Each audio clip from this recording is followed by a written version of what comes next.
Okay, how about we begin and people can obviously join in as usual. Um, so, hi everyone. Um, so we gather again as an LTI, an emerging Listening to Indigenous Voices network. I'm mindful that at first we started to call it an LTIV, the acronym for Listening to Indigenous Voices Lay Network. But someone probably like, why does lay have to be there? So we just call it a lay net, an LTIV network. But and then we're meeting today to reflect on how to organize Listening to Indigenous Voices dialogue series, a series of sharing circles. And most of you have experience in that. So we'll have a bit of a presentation, but just presenting points, things to think about, but also back and forth, a sharing of wisdom and experience in organizing. So it's just, yeah, so that's our focus for the hour.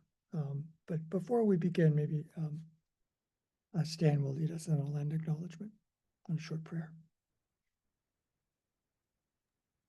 Yes. So let's begin by acknowledging that the Jesuit Forum is based in Takaranto, on land that has been taken care of for thousands of years by the Anishinaabe Nation, the Haudenosaunee Confederacy, the Wendat, and the Métis.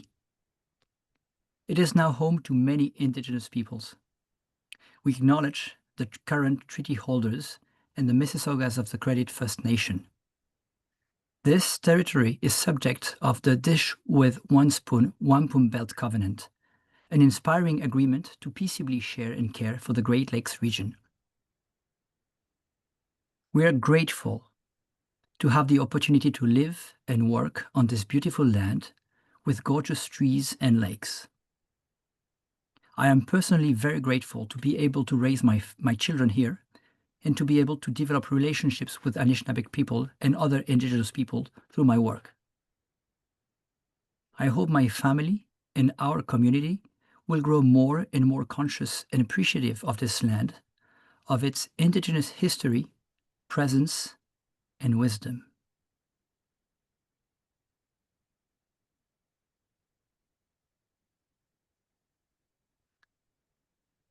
If you'd like to share your own land acknowledgement or maybe where you're joining us from, please feel free to do so in the chat.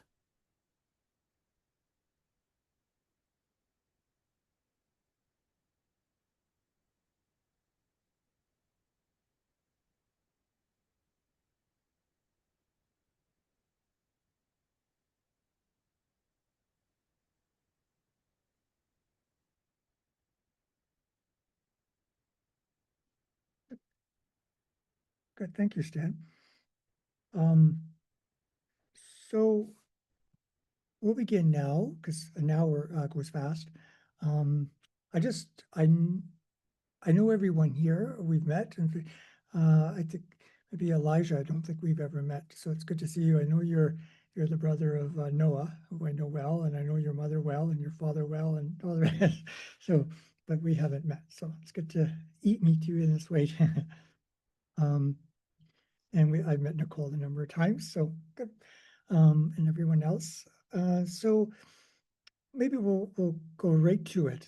And Stan and I will kind of go back and forth, but do interject is not the word, but if you have something to offer based on what we're talking about from your own experiences, please do so. It's more of a conversation. Hopefully we'll be able to get through all the points though, in terms of organizing. And I'm going to share my screen with some materials. So we'll just get right to it. So we're thinking of, we want to establish in our faith community or educational community, Listening to Indigenous dialogue series. And we have interested people. So how do we go about it? Well, it's based on the guidebook, of course, but that will come a little later. But so we want our people, like our community, to have the guidebook, but we want to, do we want to organize, like we're asking ourselves, do we want to organize a dialogue series with all of the sessions? or just some of them? So that's the first significant question after should we or shouldn't we? Is the complete guide or just portions of the guide? We've done both. There are pros and cons to both. Ideally, the whole guide, but that's a lot more, it takes a lot more organization, and it would take roughly, a number of months. So I'll just kind of play with, because it's a little more complicated, organizing a series of just a selection of sessions of the guide. And so it's a question of how many. Usually 3 or 4 we've organized, the Jesuit Forum. And then it's a question of, and here I'm going to show my screen.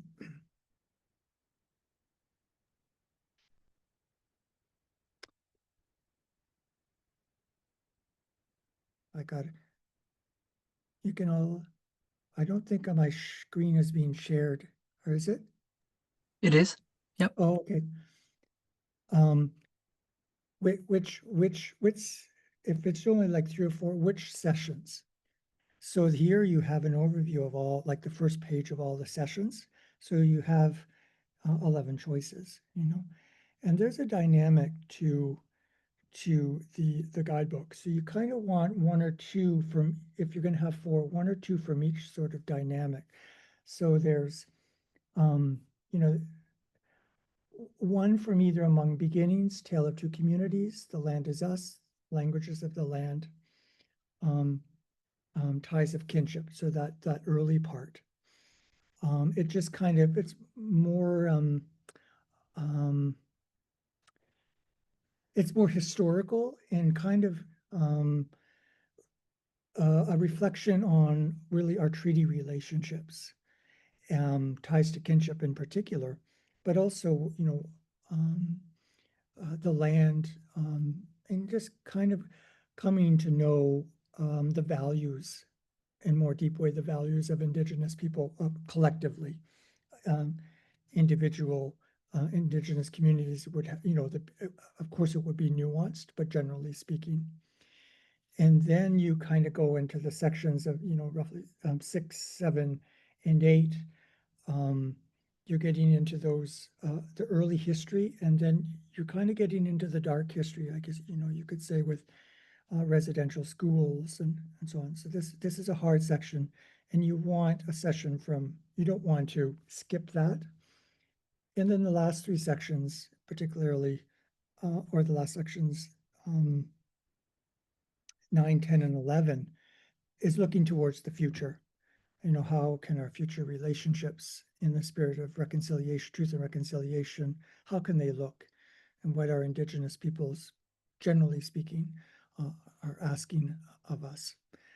So I'll give you an example of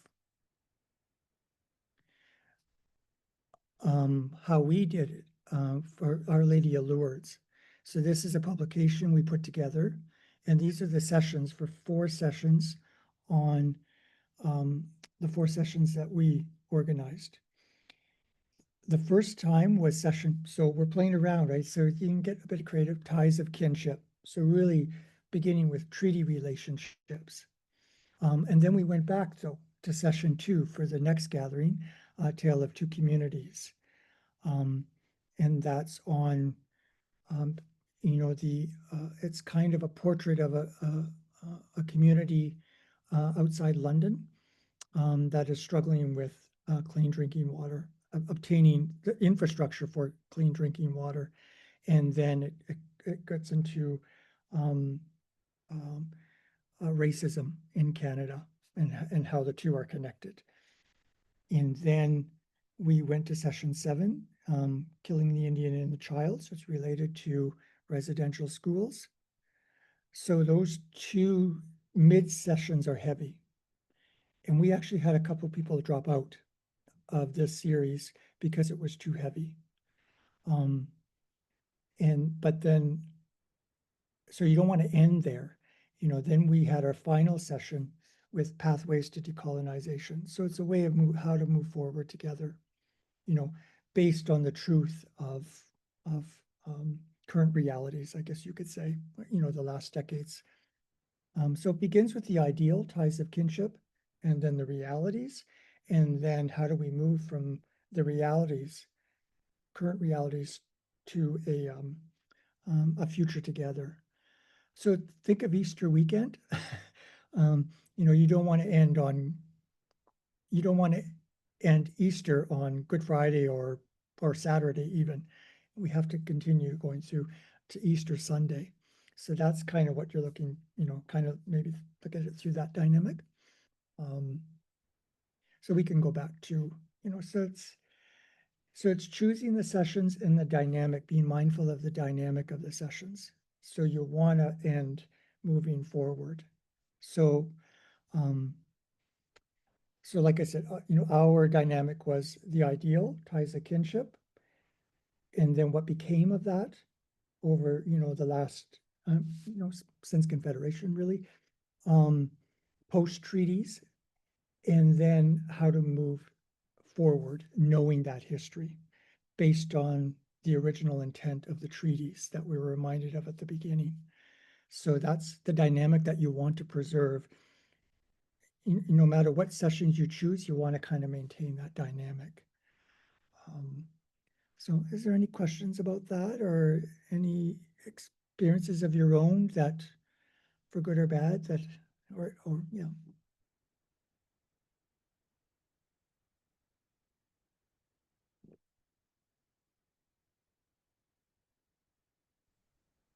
Karen? Thanks, Trevor. I did it with you in these 4 sessions. It seems like eons ago. And then I helped facilitate 2 other groups. And there we did all 11 sessions. And I guess I kind of, well, I'm a school teacher, so I like going in order. And but I think that the difference I found was you miss so much if you only do 4, and there, you know, and it was so rich to do them all. But you're right, it takes longer time. And when we did all of them, we went in order, and I think that helped the heavy ones because, you know, like it wasn't, you weren't like plunged into deep end. You were kind of, you know, there would be a few that were not so bad. Every time we did a session, and we did one a month, and it was like I kept coming away thinking, man, maybe next month it'll like we'll redeem ourselves, which of course we never do. Anyway, but I think there's something to be said about the long path, if a group can do it, just because you can really see the growth in it. But obviously not everybody is going to be able to commit to 11 sessions. So we did record ours. We had an elder with us, and we recorded like the beginning, the prayer, the bit that the elders said.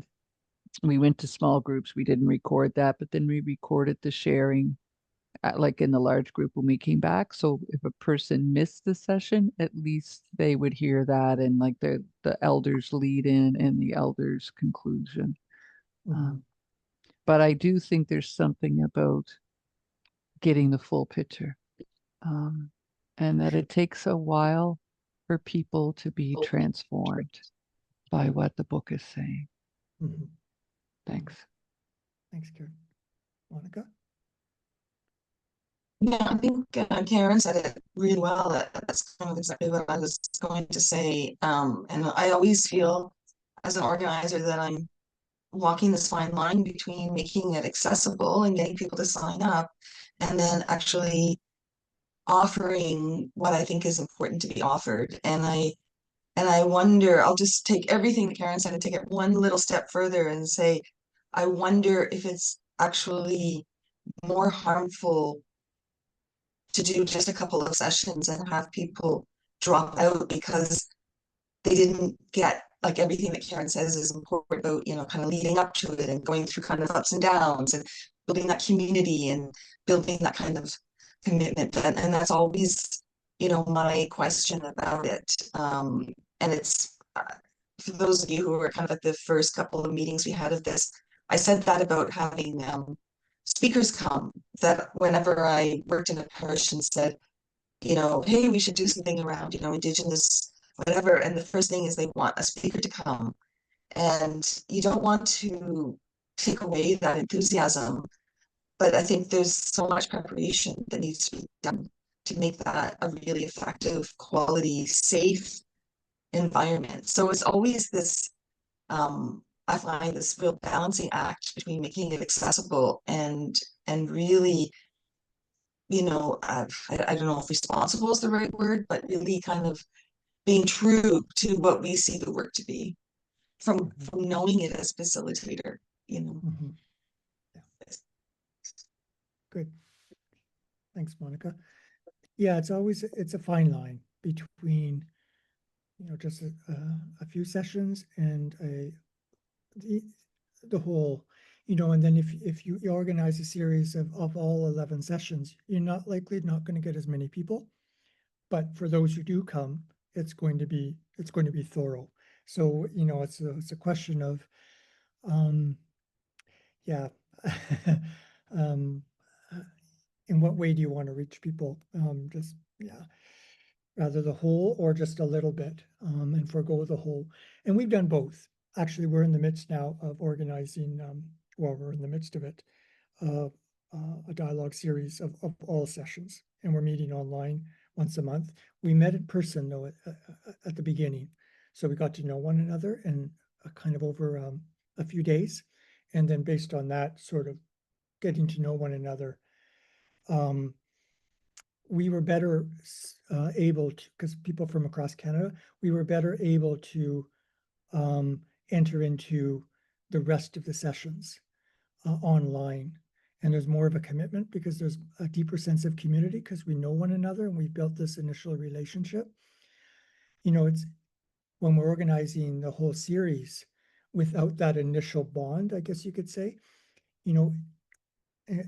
there's a question of commitment, because it's 11 sessions is long. If you meet once a month, that's almost a year.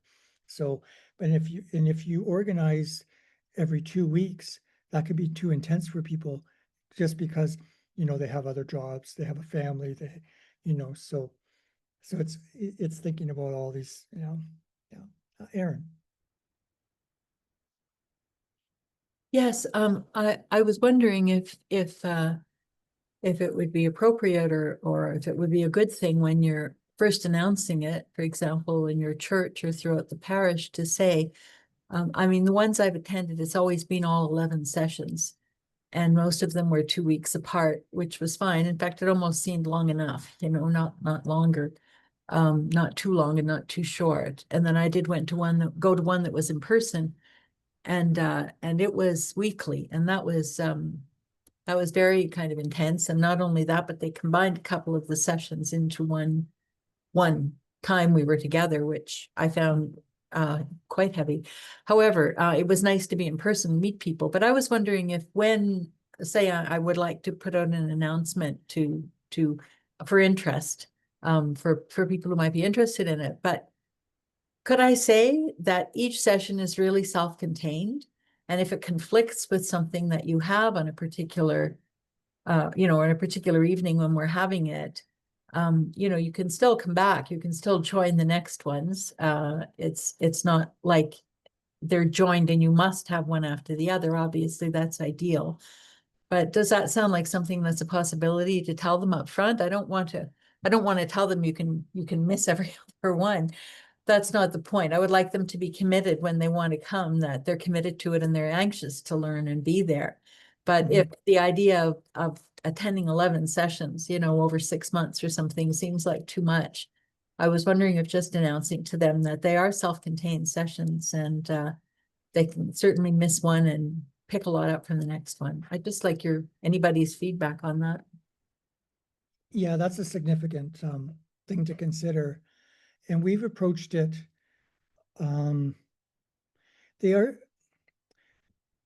we've approached it that the expectation is when people sign up, that they come to all sessions. But of course, everyone's an adult. There's no, there's no marks, there's no certificate at the end. So, and life happens, so people are going to have to miss, even in, when it's only a 4-session sort of series. it's inevitable, and people are always welcome to come after missing, but you do miss something though by missing a session, and they are self-contained, but they're not self-contained. There's a dynamic, and if somebody misses, for example, one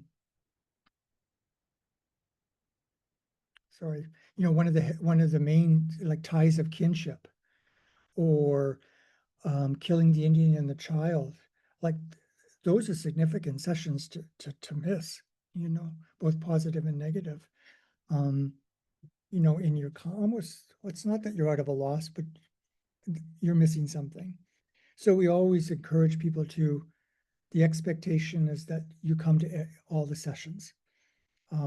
There's a commitment, not only to learning ourselves to go through all the sessions and the whole dynamic, but it's our commitment to one another, because in the small circle sharing, we're getting to know one another and we're building up a trusting relationship. And if people are coming and going, it could affect the environment of today I'm free, so maybe today I'll show up today, because there could be some of that attitude as well. So, Yvonne. Yeah, I was going to say exactly what you said at the end. I found in the sessions that I run there is a level of willingness to share as you grow together. And if you have random people just showing up at random times, you may be hesitant in sharing because there's someone new in the room. So yeah, of course, everybody's adults and life happens and you may not be there on all 11. But I agree. I think kind of at least instilling that in the expectation to be there for the full group will help the community grow together instead of, having these random people show up. Yeah. Good. So maybe we'll move on. I'm still sharing my screen. I hope that's okay. So we've established kind of,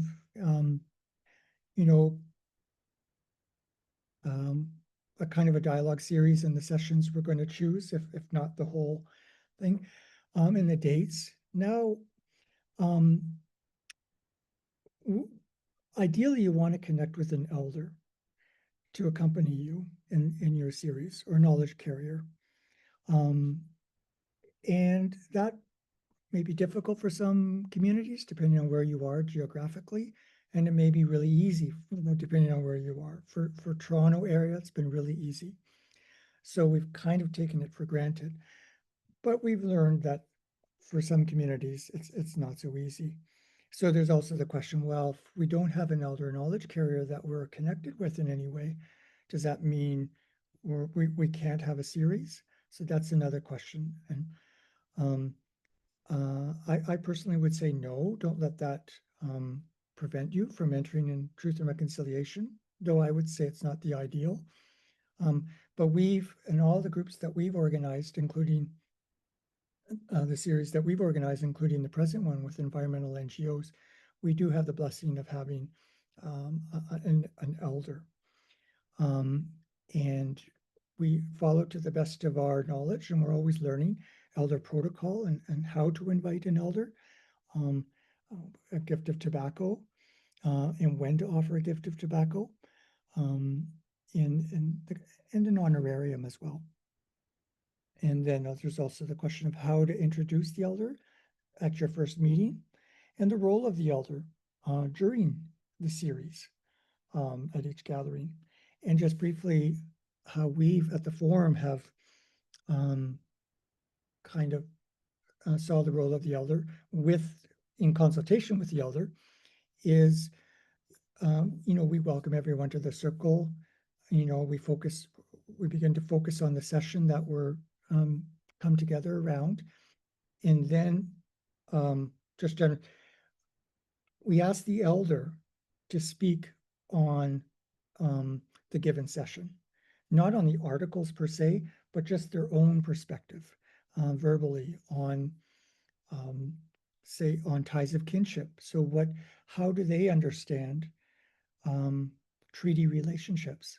And they just, for 5 minutes or so, just to kind of help everyone focus on the theme of the evening or afternoon, on the theme of the session, before we go into small groups.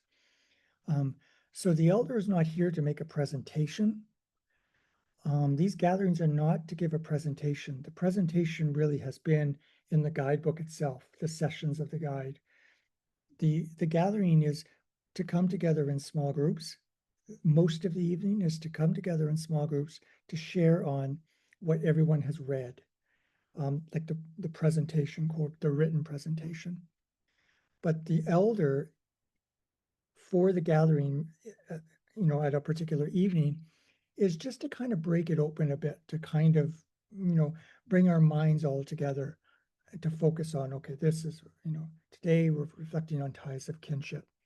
And we're hearing a little bit of wisdom or experience from the elder on treaty relationships or killing the Indian and the child. Maybe your elder has had an experience with residential schools, or their mother or father has been part of residential schools, and how, so listening to their sharing on how that experience has affected their family in terms of intergenerational trauma. So it's their own perspective, but it's only like 5-10 minutes, ideally, before we break up into small groups. Now, here's where that's the ideal. I've had a couple of evenings where, in a dialogue series, where everyone had questions for the elder, because for some people, they don't know any Indigenous people. So this was their one time. So it's like you could almost feel them. I don't want to go in a small group and listen to, I want to talk with the elder, So almost the whole evening was that, actually. That was one time. But anyway. So, and then from the elder's input, ideally around, like I said, 5 or 10 minutes, then we go off into small groups. And usually the elder does not take part in a small group, but they're invited to. So sometimes they do, sometimes they don't. And lucky the small group that has the elder. And then we'll talk about plenary in a bit, hopefully.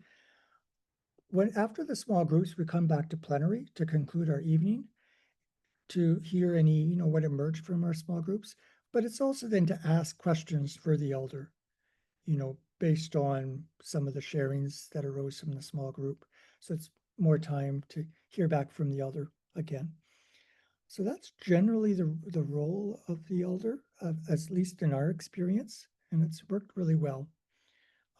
Again, this is the ideal to have an elder, because we're entering into this aspect of truth and reconciliation in accompaniment with an Indigenous knowledge carrier elder. It's not always easy, though, like I said, depending on where you're located. So I don't know if there's any questions around observations, input around that.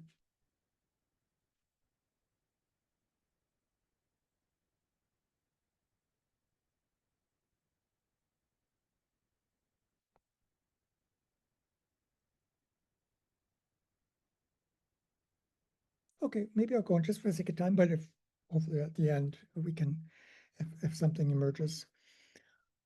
How to distribute listening to Indigenous voices guides. So we have kind of, we have a schedule in place. We have our sessions chosen. We have, ideally, we've approached an elder and invited them.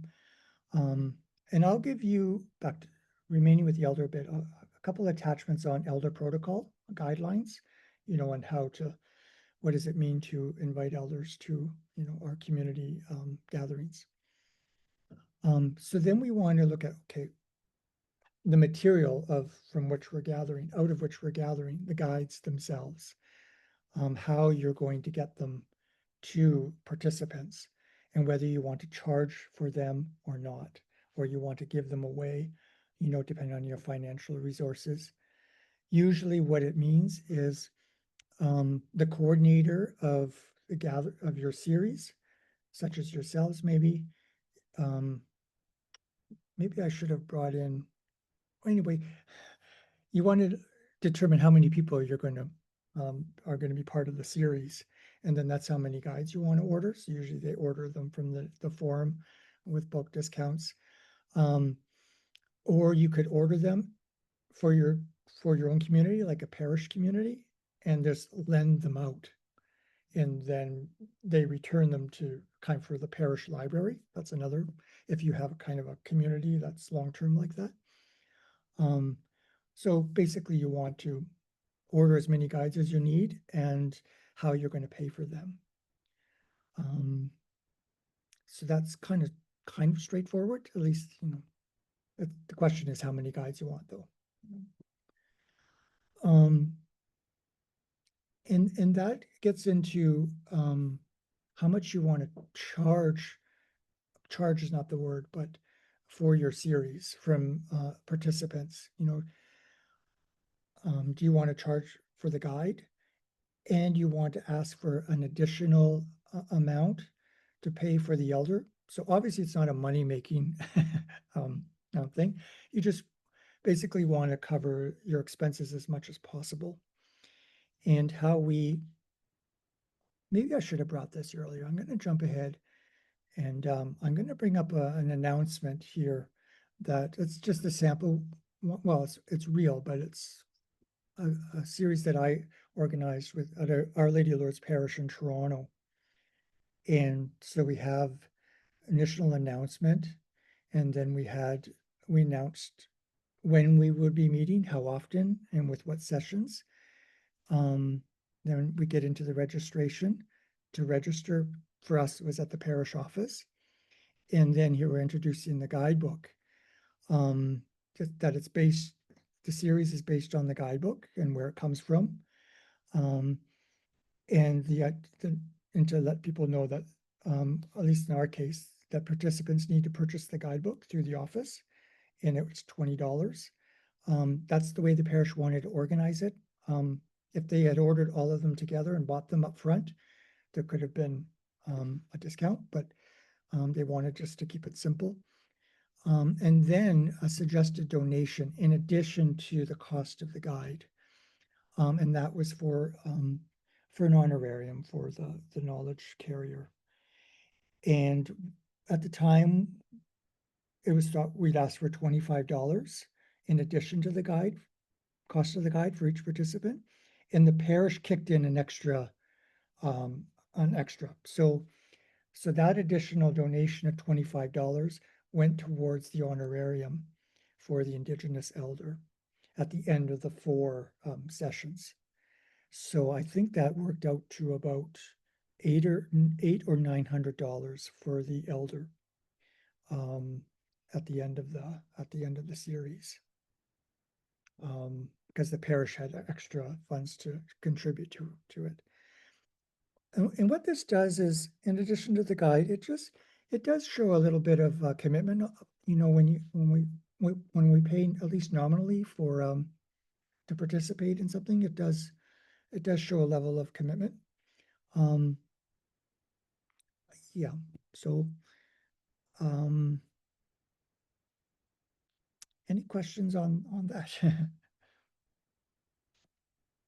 It's always complicated when money's involved. That's the one thing I dread about all this is how to do all that. When you're organizing with the parish, it is a lot easier, but when you're doing everything yourself, it's a lot more complicated. And there's always a question of how much to pay, like how much of an honorarium. Even within the forum, we've had debates around that, you know, how much is too little and how much is not too much, but a good amount, you know. So we looked at it around $200 a time, and this was in person actually. So there's the other difference. So the Our Lady of Lourdes gathering, this was in person. So we paid more as a higher honorarium for our elder in person. On Zoom, it could be a little less, you know. I think maybe $150, or I can't remember now, but like each session. So. And then you could have, and we've had this with the University of St. Michael's College here in Regis. Well, actually, the school paid for it, but we had an in-person series 4 times, and it was a social as well. So we actually started off with dinner. um, one was a potluck, one time was pizza, another time was I can't remember now, but it was different. And that was really, really good. And people were just lingering and talking with one another. And then we started to enter into, kind of the dynamic that we're talking about now. So that came with extra costs, and the renting of the hall, the renting of the room upstairs. But the college paid for all of that, so that was kind of easy. But but if you have to pay, if you want to do something like that, which requires extra funding, then that's how you pay for that. So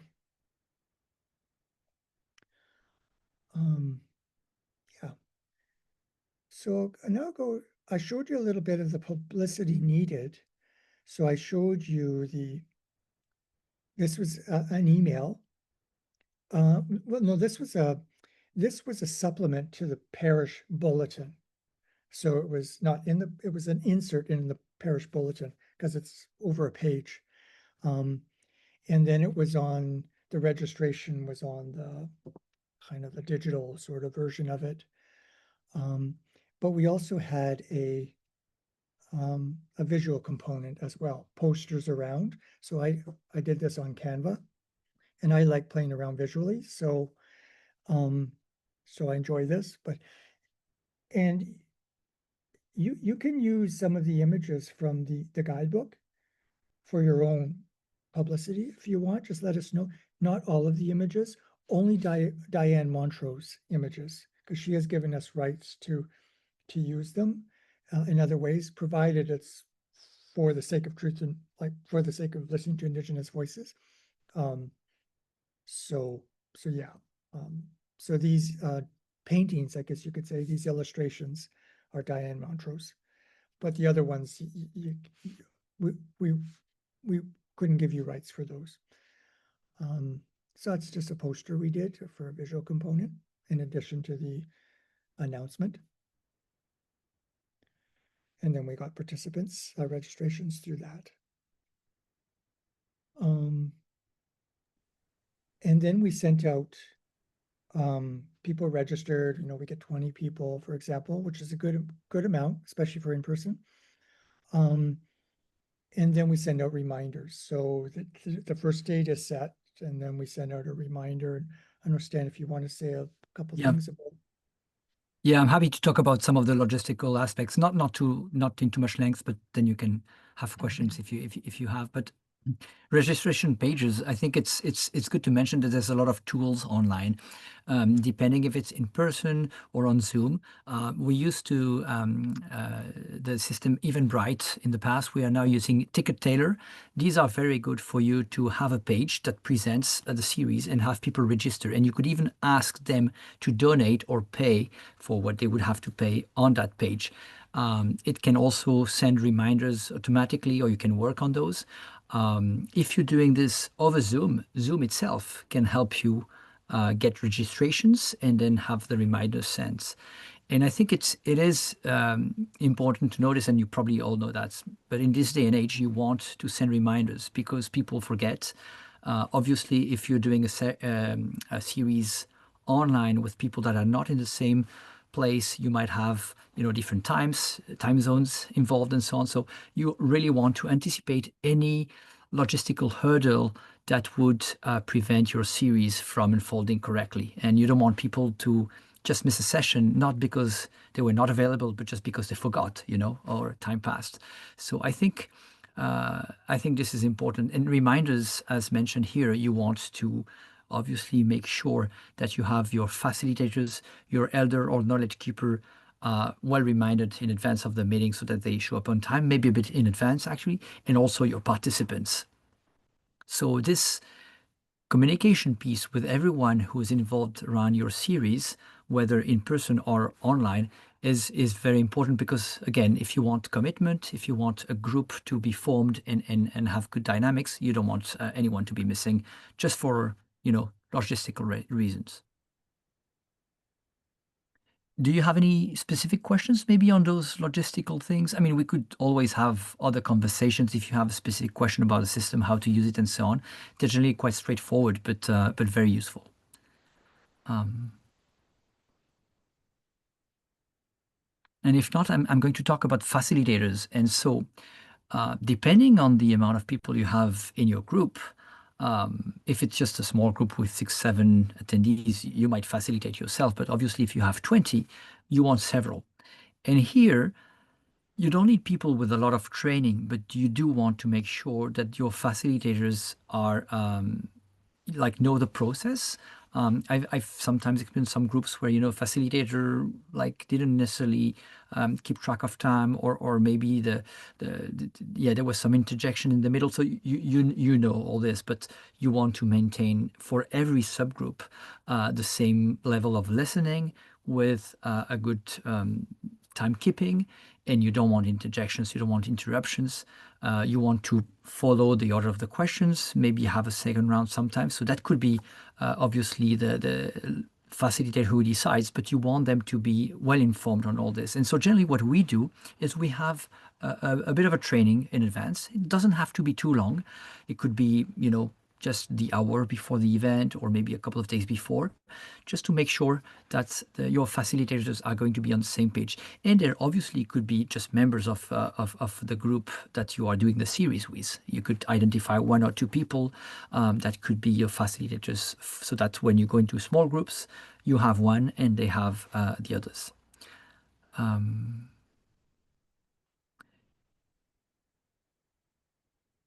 Yeah, I think that's what I have to say on this. Oh yeah, and then creating a schedule for each one of the gathering, and it's very good to have maybe a quick format with the times, the different questions, and even quick reminders about how it's supposed to unfold, so that your facilitators, especially if they haven't done it many times, they keep in mind some tips. One of the things, for example, is when you do a series online and you have facilitators helping you with the small groups, it is very important that you set a circle at the beginning, because online everyone has a different screen. So if you don't have your facilitator deciding what's going to be the order, you're going to lose a bit of momentum and dynamics throughout the small group time, just because you're going to have to remind everyone of the order. So one of the tips I sometimes take or give is use the alphabetical order of the first names and put it in the chat so that everyone follows that order, for example. But this is the type of things you might want to put on a schedule that you might print or send out as a PDF, so that everyone is on the same page. And I think Trevor is showing an example on the screen, and I think, yes, exactly. Yeah, this is an example of, this was our first session of this series, Our Lady of Lourdes again. So I'm really detailed. I like to, because I like to know where I stand. Not everyone's like this, but I like to time everything out. Of course, it never works out according to time, but at least I know how late we are or how early we are for some things. So, and I put in here, like, who's doing what. So yeah, it's just, I won't go through everything, but it's just the whole schedule and a few, like, moving into small groups after Bob Phillips was our elder. So we introduced him and then a word from him. And then we went into the small group sharing. And I a few words about, structure, this type of interaction with one another. You don't have to say this every session, but this was our first one. And then we went, and I just write in the schedule each question, and how much time for roughly each session, question, I should say. And then, yeah, so it's really detailed. It's a 2-hour, this was 2 hours. This was in person as well. But this is pretty much, it could be the same schedule for even a Zoom gathering as well. So I'd be happy if you want a copy of this as a template, to adapt from. So yeah.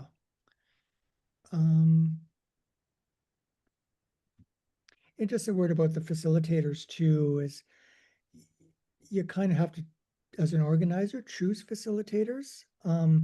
It could be risky just asking someone to facilitate, like put up your hand if you want to facilitate. You kind of want to, especially for this kind of a reflection, you want someone who, yes, who could be not trusted is a word, but not interfering. A facilitator is there to facilitate the flow of the sharing, timekeeper, but also like, well, that's a whole other, we talked about that last time, the role of a facilitator. So you want to, other people you could ask, and they may be hesitant, and then we can offer training, I guess you could say, a quick, because just so that there's a common understanding of what are their responsibilities. A facilitator doesn't mean you're an expert on truth and reconciliation. A facilitator does not mean you're a teacher, because some facilitators, volunteer facilitators, have taken on that expectation that they were more active in their small group, and that affects the level of sharing, because there wasn't enough time to share because the facilitator was kind of teaching, yeah. So ideally, if you can invite, facilitators, people you feel would move into that role quite nicely. Nicole? Sorry, I just have a really quick question. I'm not sure if I missed it or not, but that schedule that you have, Trevor, is that something that you share with the whole group, or is that just sort of as the facilitator being aware of the time that you sort of have to stay on track with?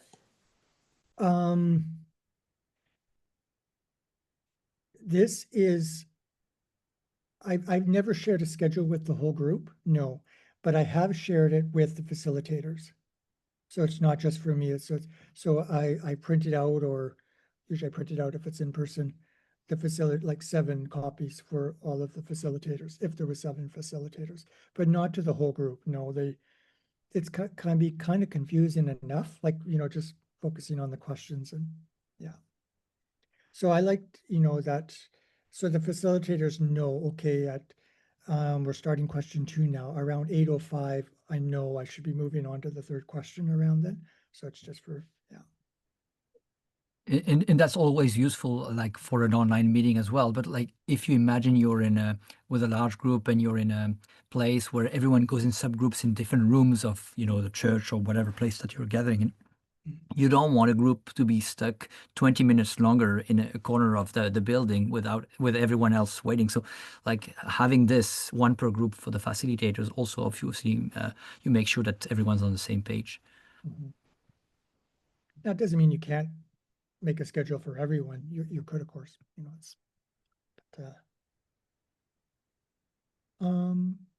okay. Where are we here? Determining when and how to provide session summaries. This is a big one. The hope is, even the expectation is, everyone has read the material. Everyone has, because the idea behind listening to Indigenous voices, and it's not just a book, but it's a process, a communal process of common reflection and sharing, and that assumes that everyone's prepared to share. People have not only read the material, say 15 minutes before, but ideally a few days before, and reflected on the questions at the end of each session. But us humans being human, not everyone comes prepared. So, but they come with a desire to want to. So sometimes, and we found out that, how do we prepare people to share in small groups, though they haven't read the material, without calling them out on it? And so I found that I've come to be prepared to offer a summary if even 1 or 2 people have not read this, the insights from the articles, or they read it a few days ago, and a few days ago is a long time in a busy life. So maybe a refresher, just going over the summary points of each of the author's insights in the session is really helpful, even if you have read the material, like I said, but only a few days ago. So just summary points, and ideally no more than, 10 minutes or so, because you don't want that to take over the whole evening. Because if people are going to go into small groups, we want them to offer something, something substantial, even if it's based on the 10-minute summary, then it's better than nothing, so this is what, it's not ideal, but it does help people a little bit to prepare to enter into the small group conversation, rather than saying two people in your small groups and, I'll pass because I haven't read the material. Yeah. So I found that we have to be open to that, offer a brief summary of each of the articles, So it comes a little easier to me because I teach. So I'm not saying I'm good at it, but I'm certainly experienced at it anyway. So I probably could be a little more briefer, but I'm learning. Teresa? So would you do this at the beginning, like when you use that schedule in the beginning before they went to small groups? You wouldn't Yes. leave the facilitator to do that. That would be something that you did before you went into groups, right? Yeah, before you go into groups. Yeah. Now it's a question of before the elder speaks or after. I think I've done it after, So immediately before we go into small groups, so they have it fresh in their minds when they enter. So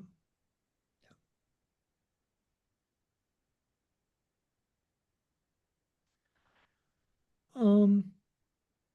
Okay, so I don't think much needs to be said, like the importance of the land acknowledgement and potentially a prayer if it's a faith community. What did I have? Oh, I could share with you, I'm sure you have, and we even had a session with Solange on land acknowledgements and going beyond just the rote, more personable and more, this is another resource, and I'm sure you have many on land acknowledgements. I think as an organizer, it'd be good to, what kind of land acknowledgements, meaningful land acknowledgements, what makes a meaningful land acknowledgement, and have a volunteer. The organizer doesn't have to do it all the time, having volunteers. So that's another resource. And then just and maybe so that's at the very beginning. And then at the end, after the small groups, so you'll see, I'll go back to the sample schedule here. About 15 minutes before you're concluding, we come back into what, like a plenary, back into the larger circle. And it's a larger circle sharing, it's voluntary, someone from each of the groups, kind of offering kind of like a second round, but in the larger group of what emerged, any insights, but also any from the sharings, but also any questions that participants might have for the elder. Yeah, so that's, and it's just, and then looking ahead, any announcements, just, okay, next time we're meeting on December, 12th, and we're going to be focused on killing the Indian and the child, the page number, maybe read the questions, a reminder to the importance of having come prepared on the specific questions, that sort of thing. So announcements after voluntary sharing and questions. And that's it in a nutshell. As a template. Did you have any questions? Did we miss any aspects maybe of the organization that you wanted answers on? Erin? I don't think you missed anything, but I just wanted to ask if you're going to share this schedule. I realize it'll be on the tape, but will you be sending us an attachment of I any can, absolutely. materials? Because particularly your poster, I thought was lovely, and yeah, and the schedule would be very helpful. Thank you. Yeah, we'll share these attachments. We'll send them as attachments. Yeah. Excellent, excellent. Thank you. I will put them in the email after this when I share the recording, but I will also put them on the resource page that's on our website, where we gradually put every input we have with this group, the recordings of the sessions, but also the different handouts. So I'll put all that on the website, and you'll be able to find it whenever you need it. Mhm. I only shared kind of based on our experience organizing. I mean, there could be other ways I'd be interested in that we'd be interested in hearing if there are other ways, you know. Solange? I just had a couple of comments as I was listening to all of the questions and like the responses to everything that was presented today. So at the beginning, when we were talking about how many sessions, I think a good thing to consider with this is where different people might be in their journey, and that some topics might be triggering for certain people, and so they might shy away because they're not in a place where they're ready to delve into that topic quite yet. So sometimes doing a smaller number of sessions might actually help somebody in their journey and in their healing to step towards doing something bigger and broader. So just something to consider. I know we all find how enriching it is and how important everything in this, guide is and everything we cover, but some people might not be quite ready for the whole thing. So just food for thought. And then the only other question that I had that I thought might be useful for facilitators or, for people that we might be sharing some of these resources with is, Trevor, if you have summaries for the different sections, you talked about kind of having a summary to kind of go over. If you have those already written, if you would be able to share those. Sure. I don't have them for every session, but maybe I should work on that actually. Might be good. Sounds like a beneficial resource that I could see. For sure. Yeah, I could see other groups that I work with finding that useful, so I could definitely share that as well. I would find that helpful. And just to say about selections, actually, maybe it was St. Peter's in Toronto. We had a series of 4 sessions. And then the next year, we had another series of 4 different sessions. So there's that. Now, again, it doesn't cover the whole book, and it's not, from session 1 to 11 in that order, but that just emerged. That wasn't the plan, but it was asked, oh, can we have another series of the 4, once they got familiar with and comfortable with, oh, this is what this is about. This was really good. Can we meet again for another series, But it didn't make sense to start from session 1 to 11 because they've already spent time with 4 of the sessions. So it was kind of adapted that way but it's another way.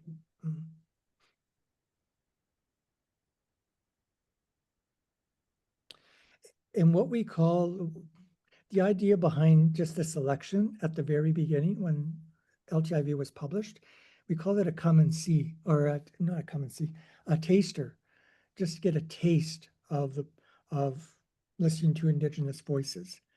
So it wasn't meant to be a model, but people really liked it. So there was, can we do it? Can you do that again? Do that again. So that's how it started, really. The tasters became, the desired, and then the tasters just built up, Another idea that you might want to consider is, I know in the book there's 11 sessions.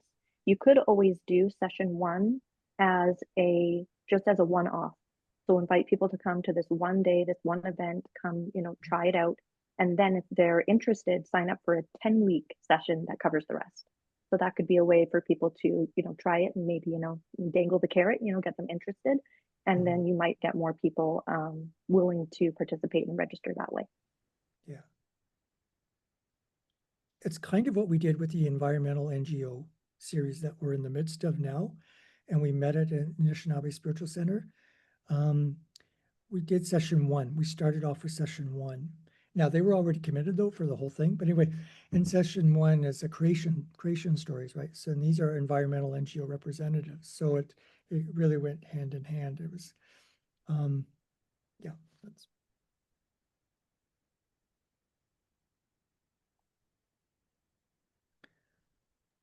Any other question or also more general updates? I mean, you know, this is also a group to support each other. If there's other things you want to share. I mean, we're just in time with an hour, but we could still have a couple of more minutes if you had other questions or other things you want to share. Was there any questions around what if we can't connect with an elder knowledge carrier? Do we still continue planning a series without an Indigenous representative, a member from the community, any of the communities? Is that? I'm interested in knowing the answer. What So is like I your said, thought on that, Trevor? well, we have, for the forum, we've never been in that position. We've always had someone, like I said. So, but my sense, listening to people who have experienced that, is don't let that hold you back. Even if you don't have an Indigenous elder, that still continue with the process.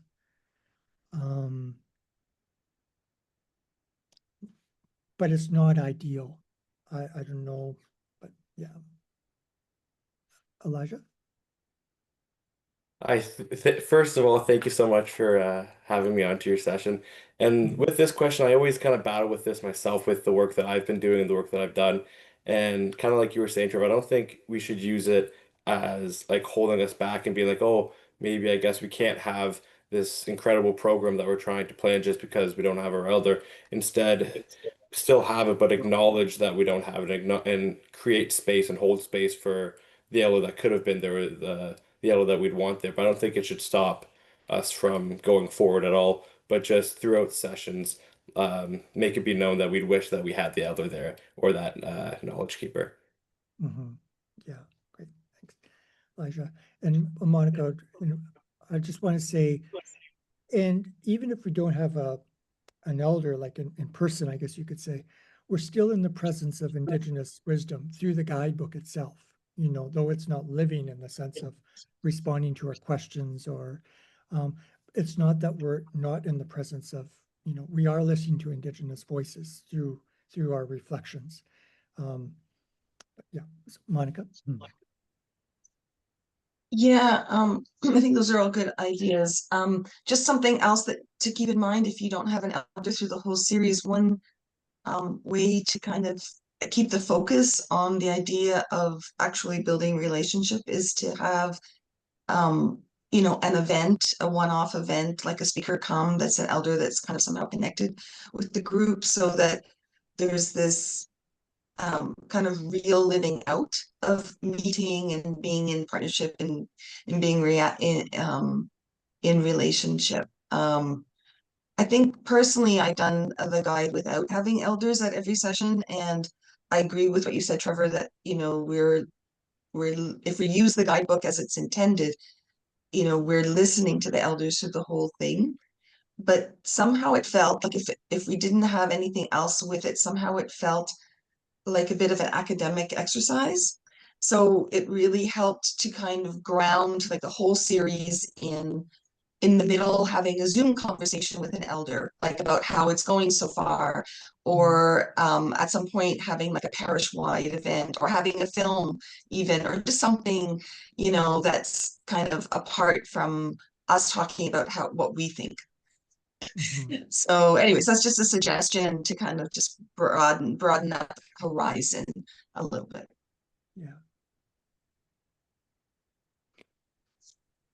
Yeah, it just reminds, it doesn't have to be all or nothing. You know, if you can't have an elder knowledge carrier for all of your sessions, well, can you have an elder, if you have connections, for just coming to your initial meeting, your first, or it could be a one-off, or your first meeting, and they send you off with a kind of a blessing, and then, you know, you continue, and then ideally, could they come back for your final session? you know, so it doesn't have to be, well, we can't find someone for every one of our meetings, so therefore we can't find someone. No, it could be, you know, it could be a nice way of, actually, it's quite nice to think of it that way. You know, they're with you as you begin, and then ideally, an elder is meeting you at your conclusion, you know. But even that may not be possible as well, but there are different ways, you know, there are different ways.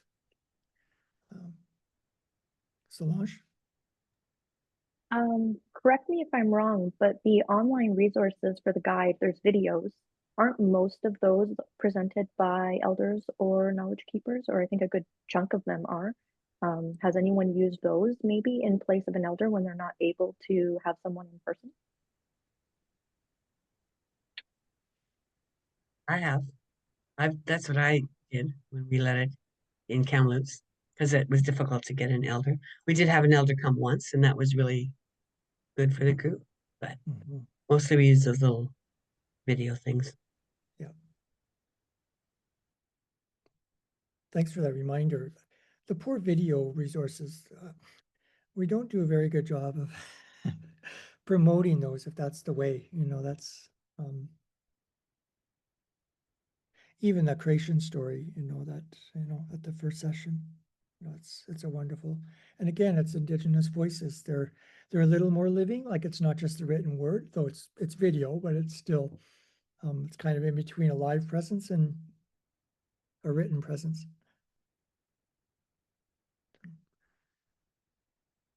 Good. I know this is a lot of details, but I will send you these resources by attachments.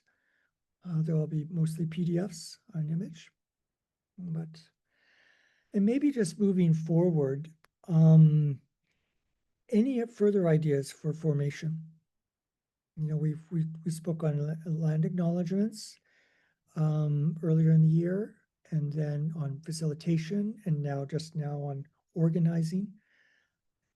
You know, we don't have to answer now, but, you know, send any ideas to Stan or myself on what other topics would you like to spend time on, with or without an Indigenous knowledge carrier elder, you know. What are other needs out there?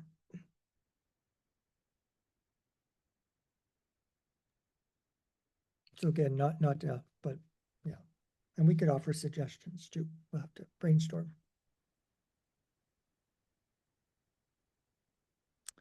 Okay, good. I don't, Stan, is there anything more? Thanks for No, I going. don't think there was anything more, and we're also like 10 minutes past time, so I think it's Yeah. good. Thank you so much, all of you, for joining us, and it's great to see this group all enthusiastic every time. And so we haven't planned for the next meeting yet. It will be in the new year. But if you have any suggestions, any questions, any desires, let us know via email, and we'll make it happen. But thank you very much for your commitment, and have a wonderful day, everyone. Thank you. Thank Bye, you. everyone. Merry Christmas. Merry Christmas. You said New Year, so.